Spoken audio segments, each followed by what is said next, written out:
Oh, boom. Clear the throat as soon as you start the show. Clear the throat as soon as you start the show. I think that helps engage the audience. I bring some realness to the moment. People want to listen more when you're hacking a little bit because they're like, I get that. I have hacked before in my life. So that's how I started today. Coming in hot, bronchial waves still clearing. So, realness, bringing realness to it. Today I got a Lucky Perk coffee. Sponsor, if you want to give me a free one, sponsor, free sponsor spot. Um, a little sweet on the uptake that I'm not used to, but I copycatted off somebody else's drink. And I was like, give me 2 of those. And I'm not a fan. Not a fan. It's just a little sweet for me. I like my steady vanilla lattes.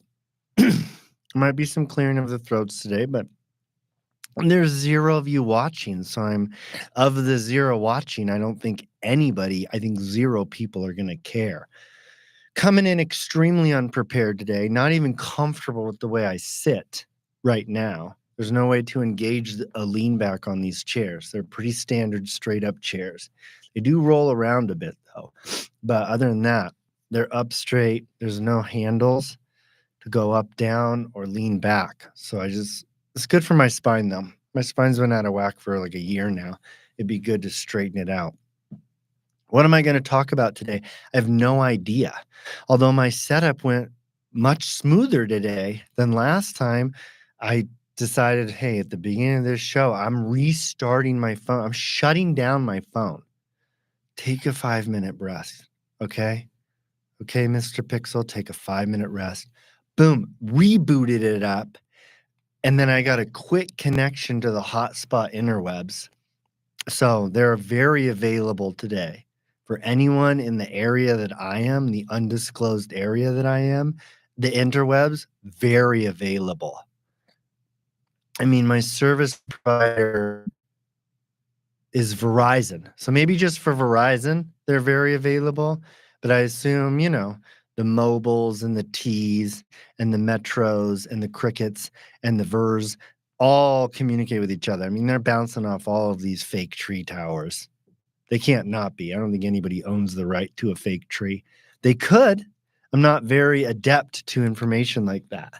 Most of what I know is based off a guess and check method. I guess whether it'll work for me, and then experience in the guessing tells me that didn't work or that was absolutely wrong. You were way off the mark. You didn't even hit the target spot, let alone the bullseye. Your arrow went behind it and hit a tree or a Smurf. Hopefully not a Smurf. Just grazed him. Just grazed a Smurf. He got away, though. Just cut his shorts just a tiny bit. All right, we're in it today. Welcome to episode 6. Episode 6 on the channel, The Eternal Wizard Sage of Falafadorf. Again, I'll go into the whole spiel of this show. This show is about being honestly, truthfully, authentically you. I'm talking to nobody right now, but I honestly want to do this. I like spitting truth to myself in a camera, and it seems like this is authentically me. Every day I wake up, I'm like, this is me. Whoa. And I'm okay with it. I'm accepting of it. I'm appreciative of it. My heart beats with a deep gratitude of prayerfulness as I see my mustache enclosing on my bottom lip, covering up what may be my whole mouth at some point. Although you can see I have this little gap right here. Just a little lip. Just get a little top lip. Ooh. I don't really know what to talk about today. Kind of went in here unprepared as per normal. And I didn't really want to talk about anything specific today. I just really wanted to chitty chat with myself and make nonchalant comments about stuff that I don't know much about. Kind of exposing my idiocracies, my stupiditosities, kind of exposing those. So today, we're just really gonna wing it because I don't even have anything up ingrained in my brain. Okay. Sleep was off yesterday. I decided to do a little paperwork, which I am not a fan of at all. And I'm trying to find a way to get away from that. But decided to do a couple hours of paperwork yesterday. And by a couple hours, I mean probably 77 minutes. And I went to a coffee shop, found one that was open later on a Sunday, and it closed just about the time I wanted to be done anyway. So when I got there, I ordered a coffee. It's 5 p.m. What am I doing ordering a coffee? But order a coffee, I sit down, waste 30 minutes. Okay, first I start just Googling information on other vocations, which I'm not gonna put the effort in to do this anyway, but what's out there? Let me see what's out there. So I did that for 30 minutes. Then I called the spouse, I created, as they say, I'm trying to look for a different word, starts with an R. That's okay. It's missing me. But I made an excuse. Oh, I should call the spouse. So I did that and we talked, for another, I don't know, 20 minutes. That cut my time way down, way down. So again, probably 77 solid minutes of work in a 2-hour period besides, the 15 minutes of slowdown, 20 minutes of slowdown in the work process because my ears became attuned to a conversation behind me that I wanted to be involved in. I thought I knew a lot about. Maybe I didn't. Maybe I would have just exposed my ignorance, but that's okay too. I'm okay with exposing my ignorance and people telling me that you're absolutely wrong. That's okay too. Thank you. I appreciate that. I mean, if I think I'm right the rest of my life in an area where I'm wrong and nobody tells me, you know, then it's just like the guy banging his head on a wall thinking it's going to open up the door. I don't want to do that. Join me in the convo and then show me how wrong I am. But in the moment, I thought, I actually know quite a bit or think that I know stuff about what they're talking about. I wish there was an opportunity to engage. That part of it was just another reason to get out of work. I mean, again, my ears are becoming tuned to another a group of individuals conversation. This was a good conversation. They were happy people, but a conversation. And I was like, oh, this is important. Let me shift my focus, not do paperwork like I think I'm supposed to do, like I think I'm supposed to do, because I don't know if I'm supposed to do it, but think I'm supposed to do it. Let me shift focus and engage in that conversation. Nothing happened. They never came to me and were like, hey, you look like you know stuff.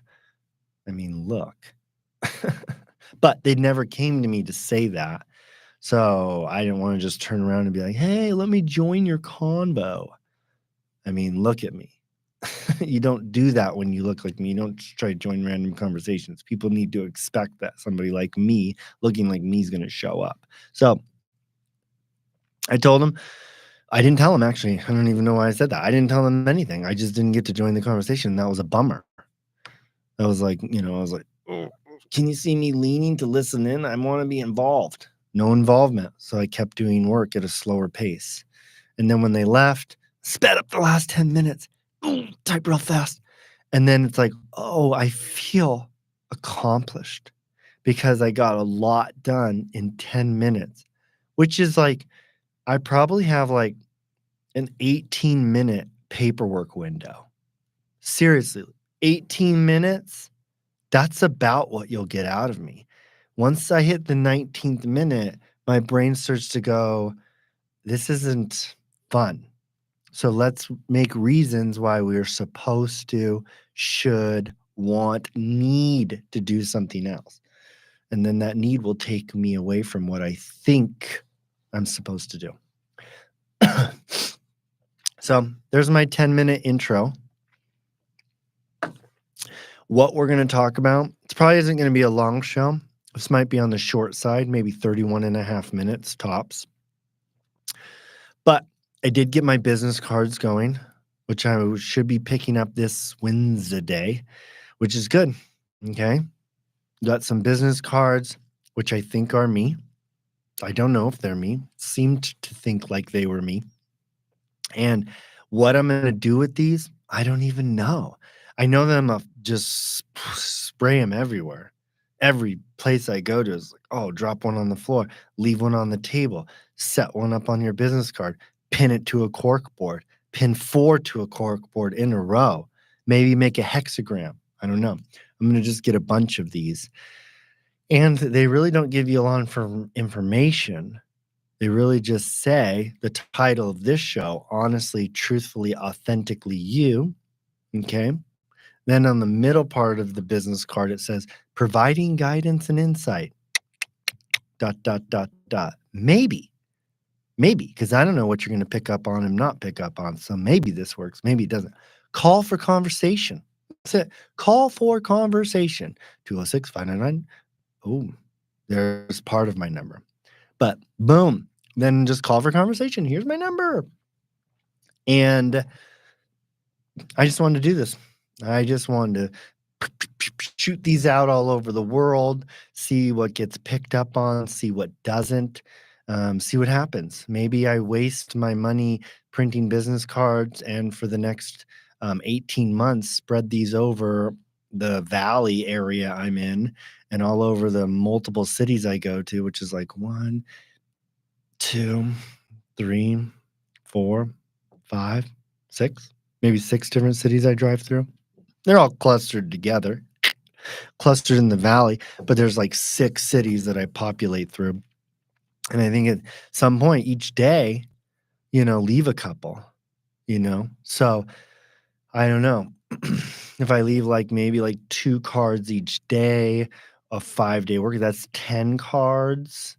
I think I ordered 250 cards. So that gives me 25 weeks. It's like 6 months of just splurting these out everywhere. And maybe people call. It was suggested to me to use these as an opportunity to engage with random individuals on this show and have random, real conversations with people I don't know about being honest, being truthful, be authentic. Is this the right way to go? I don't know. Random people, random conversations could be dangerous. Now, I consider myself a conversationalist specialist. Conversationalist specialist. I like that title. What do you do for a living? I'm a conversationalist specialist because it has a ist, conversationalist, specialist as 2 ists, which sounds appealing. And I think there's a lot of people who are like, that's a double ist. It's like I have 2 bachelor's of science degrees. I'm a double BS. I'm a double BS you every time because I went to do BS's twice. So maybe I want to be 2 ists. 2 ists, conversationalist specialist. So I consider myself a conversationalist specialist. Am I able to redirect all conversations so that they're sound? They don't get off topic too much. I have difficulty doing that to myself. But what I really mean is going sideways, a lot of cursing, hatred, maybe I get some, not so happy people in life, which is fine. Nobody's telling you to be happy, but just the danger of the conversation going sideways. But I like the idea. I mean, I can always put this up live. Nobody's watching it anyway. So as soon as it's up, delete it.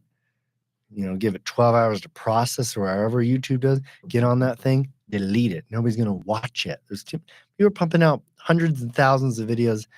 I don't even know. I don't want to look this up because that's a waste of my time. But there's a enormous amount. I'm going to use the word enormous amounts of videos being pumped out on the tubes, on the YouTubes. So, I mean, with all that, I mean, my videos got to be just bottom of a small fish pond. I mean, it's what carp eat.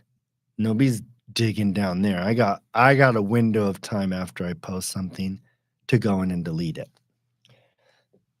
That's an option. We'll see where that leads. Do I look like I have my life together? No. Can I talk like I have it together? Not really. Am I going to pick you up on a shiny vehicle so you think that I'm going to help you get rich? No, not at all. No, I'll probably look poorer than you. That's okay. The goal is to be more authentic, to be more honest and truthful to ourselves. The goal is not money. The goal is not bigger houses. I think that's quite the distraction. And so we don't want to, I'm no way going to help somebody figure out how to, make things happen for themselves.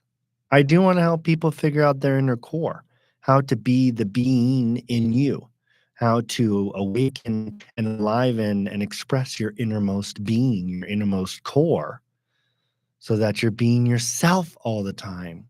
Because I think that truly is what makes happiness.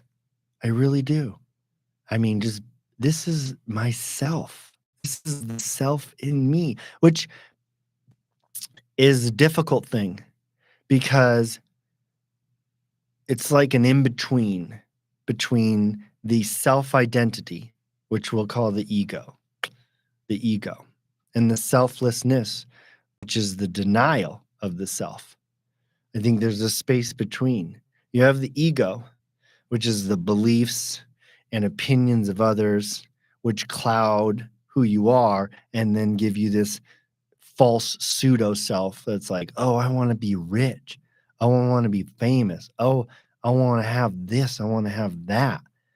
That's the pseudo self. I get insulted when you say bad things for me. And then on the other side, I don't know which side I was pointing at. I'm just going to use my left hand continuously. On the other side is like the selfless. There's no self. You're selfless. It's all for others. Okay? There's like a border in between there where we are the self, the internal, longevity, the inner being who we were created to be, how we were created to express ourselves.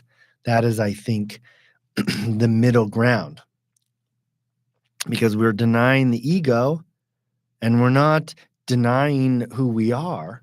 We are being who we are, which helps us bridge those gaps, I think. I'm not sure. Honestly, I'm not sure. But how do we become more of ourselves? And how do we worry? Because when we are more of ourselves, I've talked about this so many times now. When we are more of ourselves, we don't care about others. We're not trying to deny who we are, and we're not trying to cover it up with some pseudo version of ourselves. When we get to the innermost core of who we are, it becomes much easier to function in life. I don't care if you think my car is ugly. I love my car. I don't care if you think I should trim my beard because it looks weird when I eat pizza. I love my beard. I don't care if you think it doesn't look right to wear, you know, no socks, sandals with jeans and a collared shirt. That's what I'm doing. When spring has sprung, the feet are having fun. That's me. And as I'm expressing the true self, the identity within, the being within, then I don't get offended and I don't get bothered that other people choose to live differently. It doesn't mean that it's not a struggle still. Let's not deny the inevitable struggle and perseverance and ups and downs and mountain peaks and valleys of life. That I don't know if that goes away. It doesn't seem to have gone away for me. I still have a lot of work to do though, but I don't know if that ever goes away. Maybe it does. Maybe one day your pineal gland opens up and the DMTs blast through your body, and then you are in a spiritual ecstasy bargain for eternity. I don't know. I haven't been there. Again, this is where the truthfulness of the matter comes in to, say that you can get there. If I've never been there, I don't know if you can get there. Yeah, there's 18 other people I've read about says that they are there. but I'm not.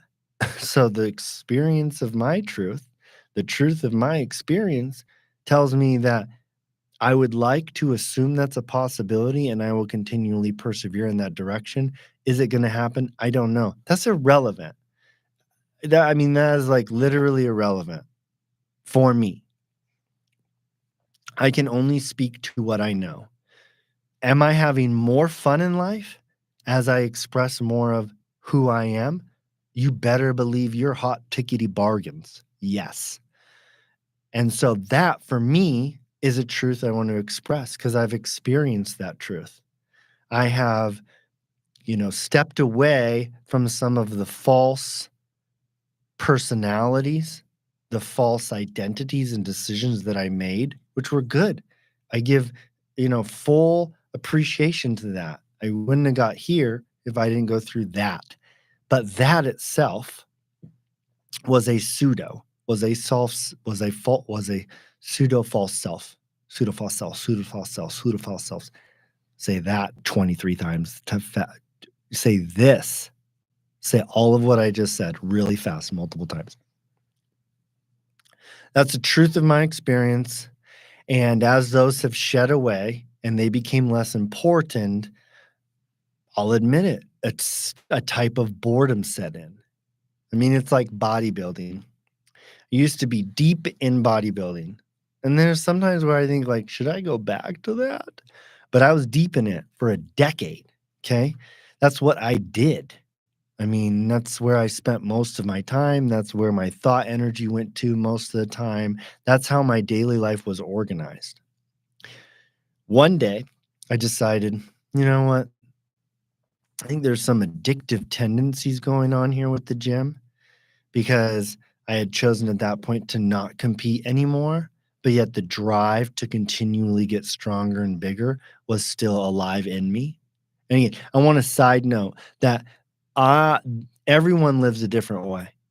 So I'm not saying that this is not the right way to live. For some, this is their happiness point. This is just, for me, this was just a journey along my way.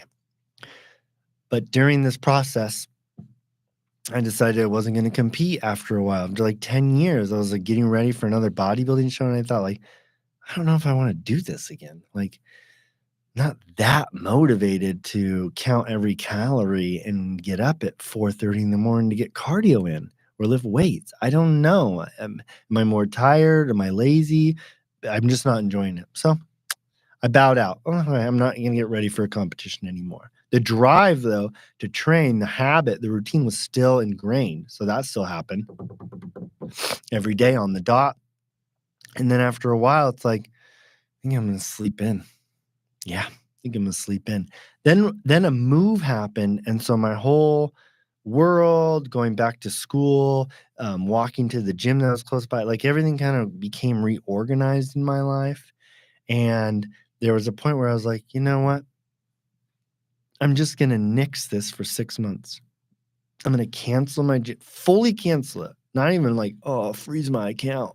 No, I went in there, had to go through a whole paperwork process to completely eliminate my gym membership account, which I had probably had for like, I don't know, 20 years at that point. Eliminated it, got out of that system. And it was a bit freeing. It was like, "Oh, okay.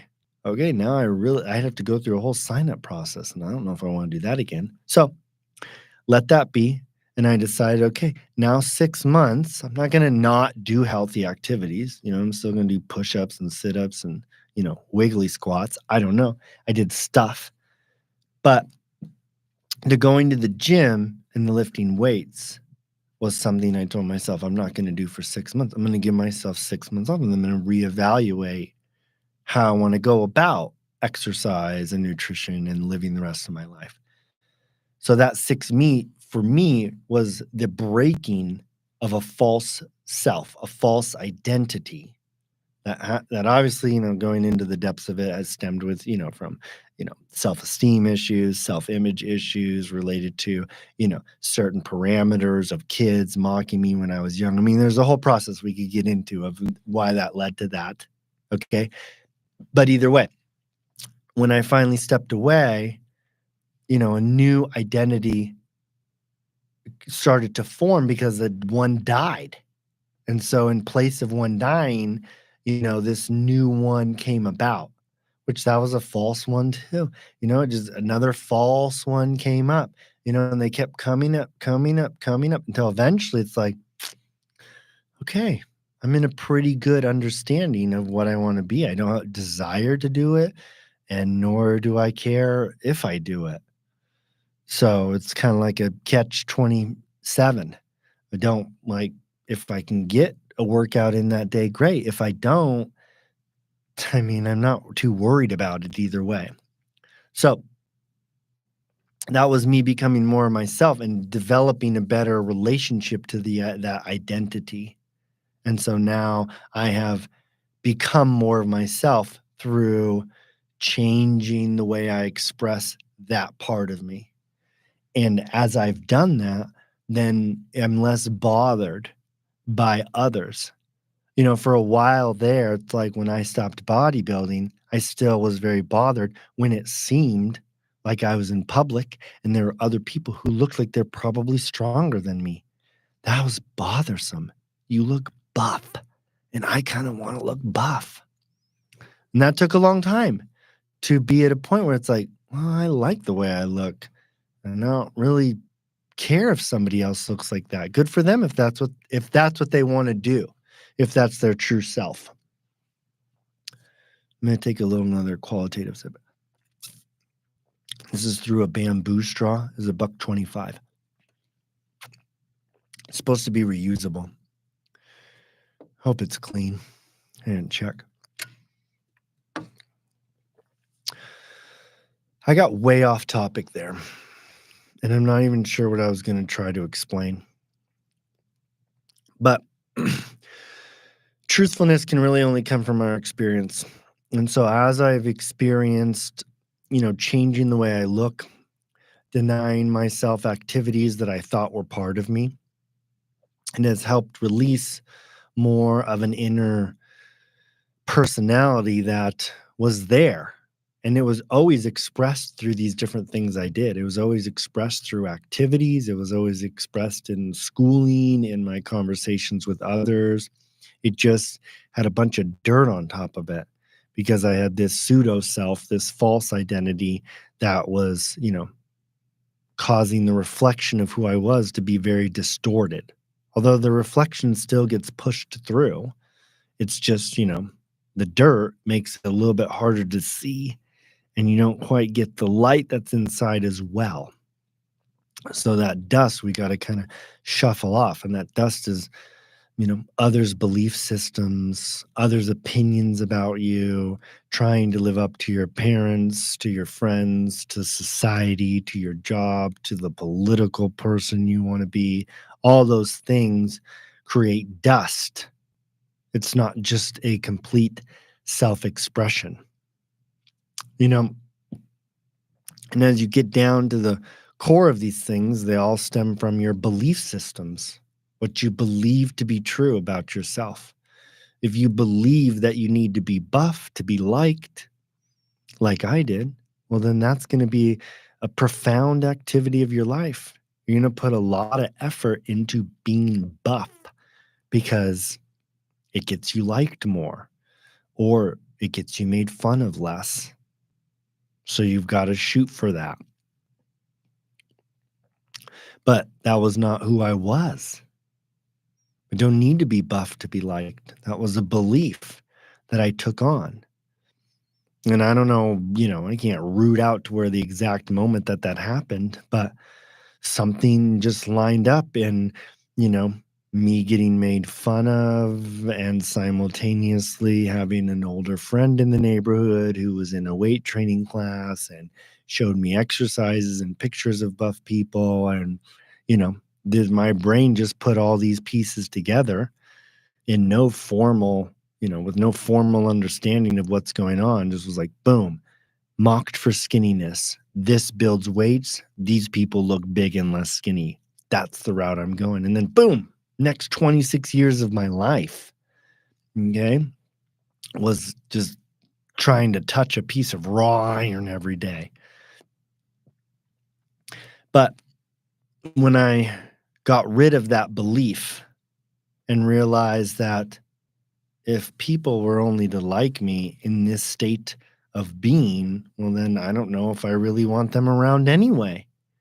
And that, I mean, that's what happened, right? It's like when I stopped doing those activities, then the people who I was involved with, I became less involved with over time because that was what they liked about me. We all lift weights together.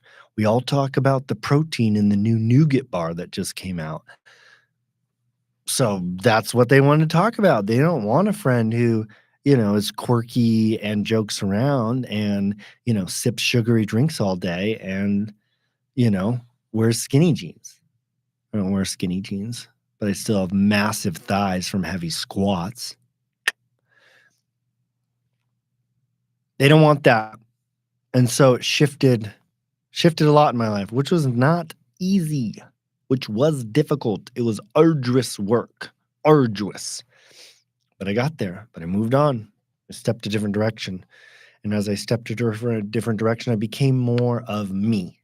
And more of me led to a happier version of me and caused me to need others' opinions or presence or facts less and less and less. And now I live more on a live and let live basis. I'll live my life, you live your life. I might wholeheartedly disagree with your opinion about things, but I want you to live the life that you need. I mentioned that some of the people I work with could potentially be prison bound because of their personal choices. I would like to say that I, dropped some gold nuggets of advice that this is probably going to lead down this path. But I'm also not going to say that this is the wrong way to live. I don't want you to do bad things. I don't. I don't want you to get in trouble. You know what I mean? Like, let's figure out a different way of living. But if you don't, I'll hold it against you. I have no grips on the right way to live. Maybe this is what makes you a better person. Maybe this is a step that you need. Maybe at 50 years old, you become a billionaire and you start a company that profoundly helps others that were in your situation before. I don't know. I don't know. That's why I'm not going to be like, you can't do that. No, you're living the wrong way. I don't know. I'm not you, didn't grow up like you. I don't know what your choices are. The hardest part for me, to be just bluntly honest, because that's what this show is about, is dealing with some of the adult figures I have to deal with in terms of maybe my client's the juvenile who's in trouble, and maybe I've got an adult I've got to deal with.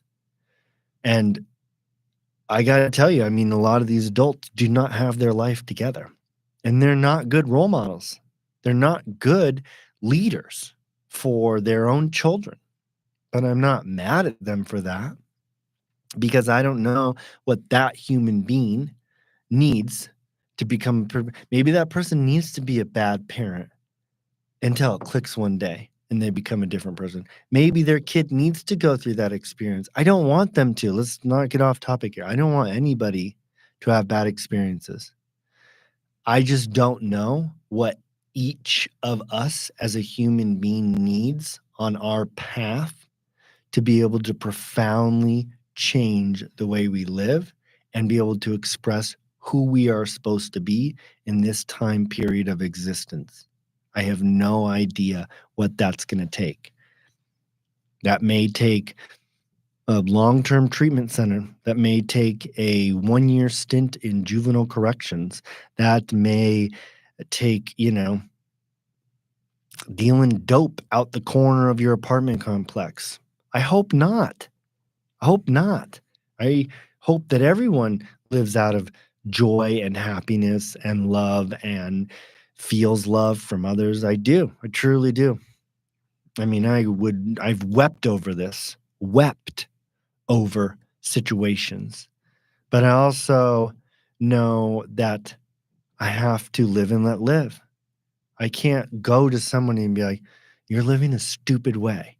And what you're doing is definitely, high probability that it's going to lead your kid or you to this area, to this placement.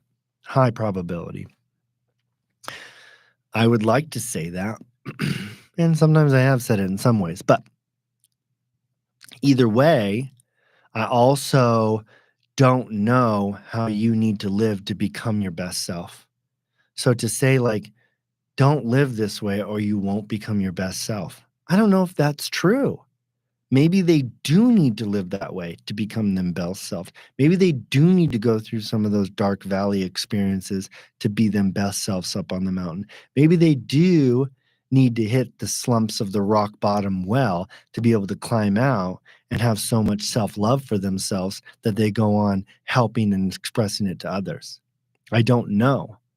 To say that you're not supposed to go through that, because I have to look back on all my experiences. And there were some that at the moments like, crying 2 a.m., just can't sleep because tears are rolling. It's like, why am I going through this? I don't know who I am anymore. Wah! Why am I going through this? I don't know why.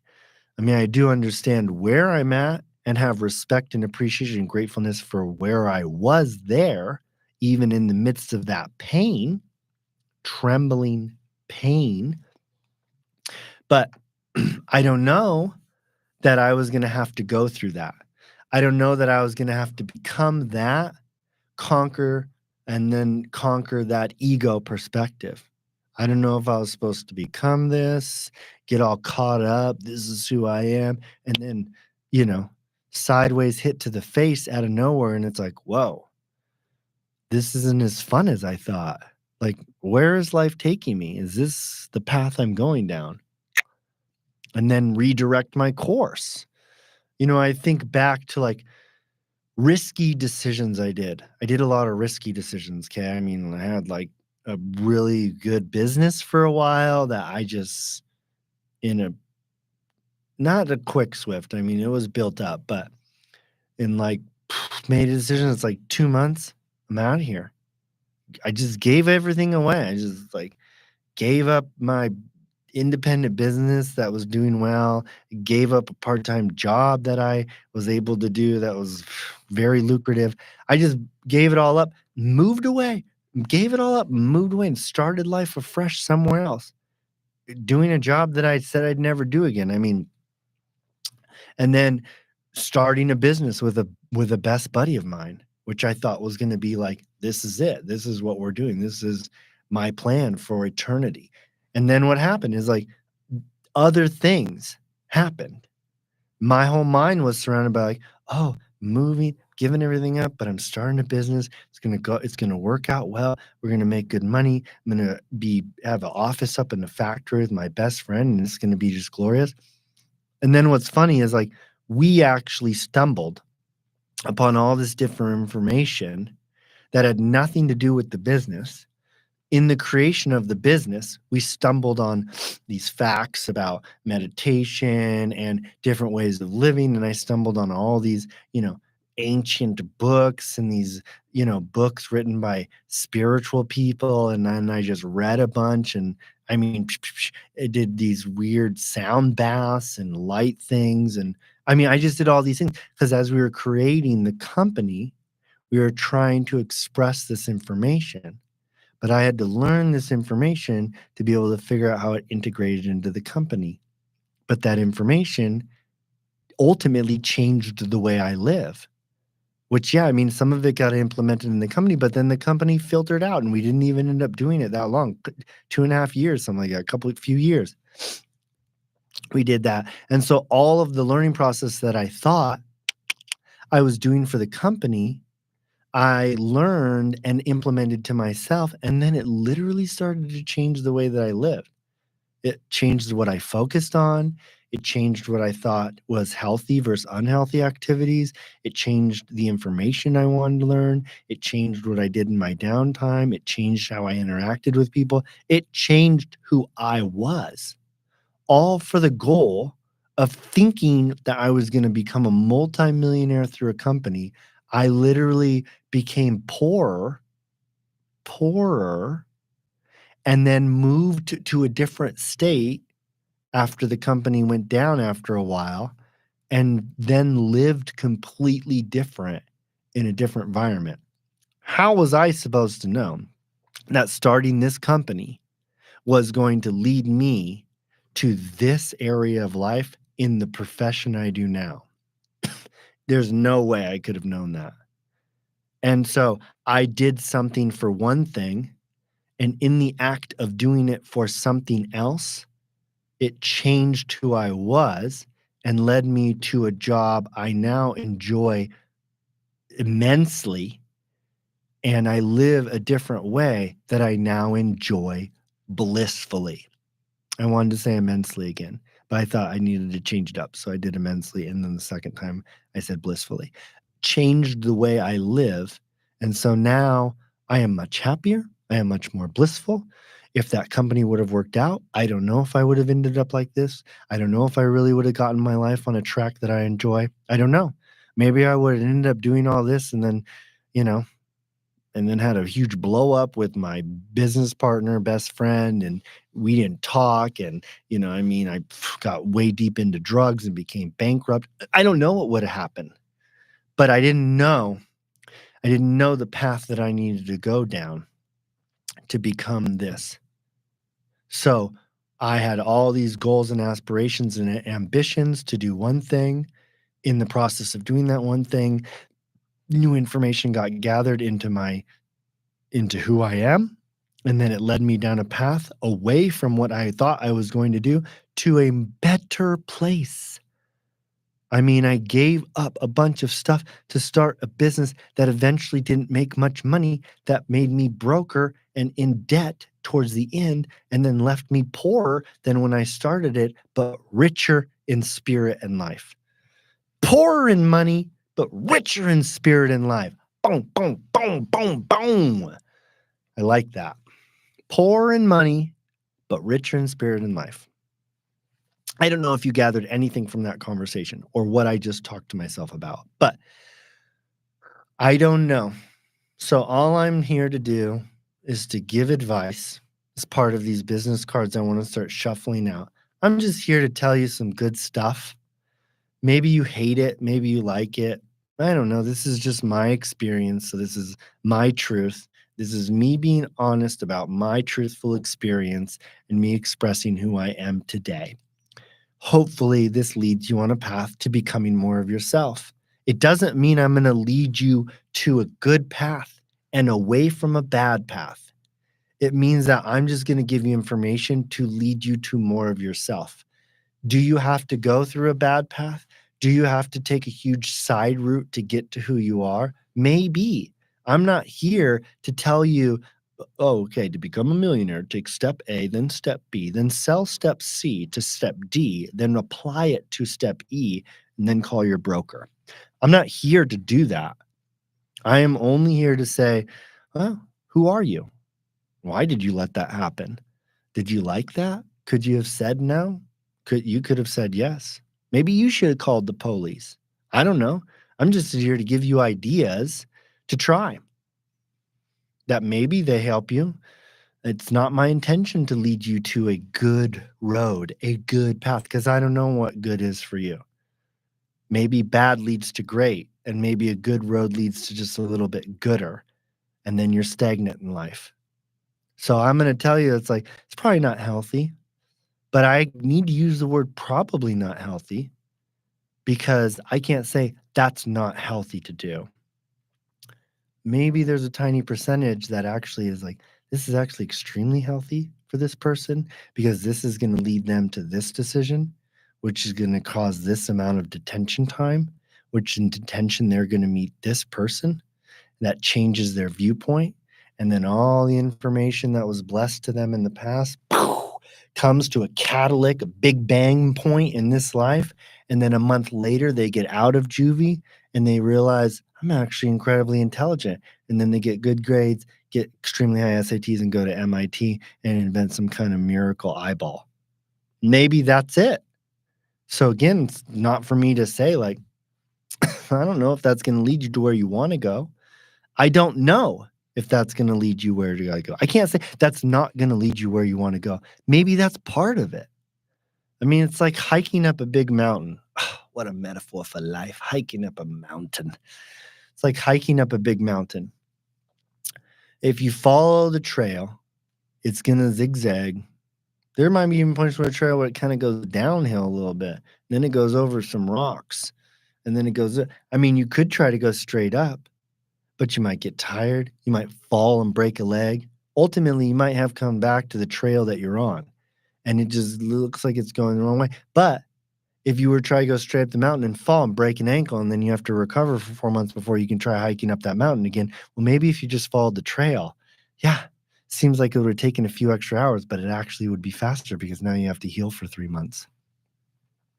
Those are the things that we just don't know in life. We just don't know where we're supposed to be. We just don't know what we're supposed to do.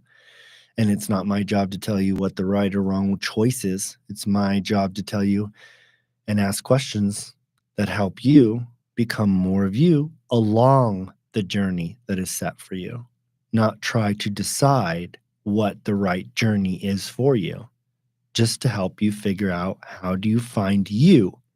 How do you continually find you in the journey that life has given you? That seems like a good ending point. Lot of rambling, a lot of unneeded information. I got off topic and forgot my train of thought at least 6 or 7 times. I don't know if there was a point to that. I don't know if it made any sense, but I know I had fun stretching my 31 and a half minutes to 46 and a half minutes.